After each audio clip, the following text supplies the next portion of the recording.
ஒருத்தனை ஏமாத்தணும்னா அவன் கிட்ட கருணை எதிர்பார்க்க கூடாது, அவன் ஆசையை தூண்டணும். அதான் பேசிக்.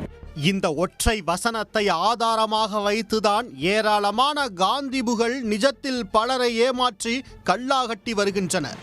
அந்த மோசடி காந்திபுகளின் வரிசையில் சமீபத்தில் இணைந்தவர்தான் இந்த நிதிஷ்குமார். திருப்பத்தூர் மாவட்டம் ஆம்பூர் அடுத்த ஐயனூர் பகுதியைச் சேர்ந்தவர். இவரது தந்தை செந்தில்குமார் வேலூர் கலால் காவல் நிலையத்தில் ஆய்வாளராக பணியாற்றி வருகிறார். இவரது தாய் மாலதி. 25 வயதான நிதிஷ் பட்டப்படிப்பை முடித்துவிட்டு வீட்டில் இருந்திருக்கிறார். அப்போது வேலைக்கு போகாமல் பணம் சம்பாதிப்பது எப்படி என யோசித்தவர் cryptocurrency, trading, share market போன்ற ஆன்லைன் மூலம் முதலீடு செய்து பணம் சம்பாதிக்கலாம் என நினைத்திருக்கிறார். தனக்கு தெரிந்தவர்கள், நண்பர்கள், உறவினர்கள் என பலரை தொடர்பு கொண்ட நிதிஷ் தன்னிடம் பணத்தை முதலீடு செய்தால் இரட்டிப்பாக்கி தருவதாக வலை வீசியிருக்கிறார். தனது தந்தை காவல் ஆய்வாளர் என்பதால் எந்த பிரச்சனையும் வராது என்று நிதிஷ் முதலீடு செய்தவர்களிடம் கூறியதாக சொல்லப்படுகிறது. அதோடு நிதிஷின் தாய் மாலதியும் அவருக்கு உடந்தையாக இருந்ததாக கூறப்படுகிறது.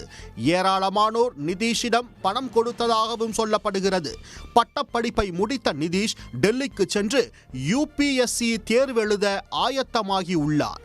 அங்கு அவருக்கு கேரள மாநிலத்தைச் சேர்ந்த அஞ்சனா என்ற பெண்ணுடன் பழக்கம் ஏற்பட்டு இருவரும் காதலித்திருக்கின்றனர்.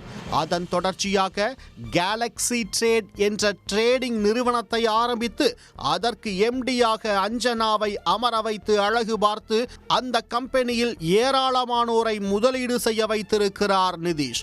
அப்படி முதலீடு செய்தவர்களில் ஒருவர்தான் சந்தோஷ்குமார். கிருஷ்ணகிரி மாவட்டம் ஊத்தங்கரையில் உள்ள பிரபல தனியார் பள்ளியில் சந்தோஷ்குமாரும் நிதிஷும் ஒன்றாக படித்திருக்கின்றனர். அந்த பழக்கத்தை வைத்து இன்ஸ்டாகிராம் மூலம் சந்தோஷ்குமாரை தொடர்பு கொண்ட நிதிஷ் ஆன்லைன் ட்ரேடிங் செய்தால் பணத்தை இரட்டிப்பாக்கி தருவதாக ஆசை காட்டியிருக்கிறார்.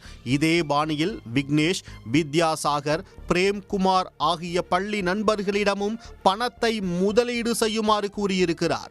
நிதிஷின் வார்த்தைகளில் மயங்கிய நண்பர் குழு மொத்தம் 69 லட்சம் ரூபாய் பணத்தை முதலீடு செய்ததாக கூறப்படுகிறது.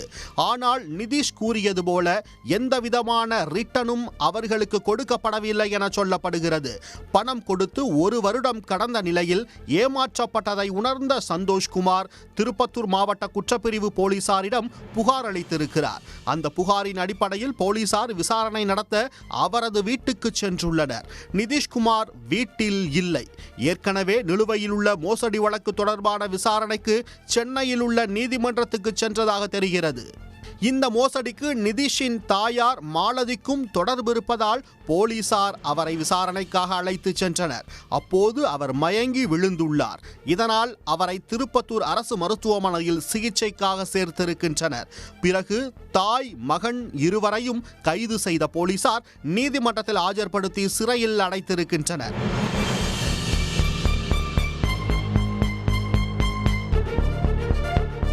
மேலும் தலைமறைவாக இருக்கும் நிதிஷ்குமாரின் காதலியை தேடி வருகின்றனர். அதே போன்று இந்த மோசடிக்கும் நிதிஷின் தந்தைக்கும் ஏதாவது தொடர்பு இருக்குமா என்ற கோணத்திலும் போலீசார் விசாரணை நடத்தி வருகின்றனர். முழுமையான விசாரணைக்கு பிறகே இந்த சம்பவத்தின் முழு பின்னணியும் தெரியவரும். உடனுக்குடன் செய்திகளை தெரிந்து கொள்ள சன் நியூஸ் பெல் ஐகானை கிளிக் பண்ணுங்க.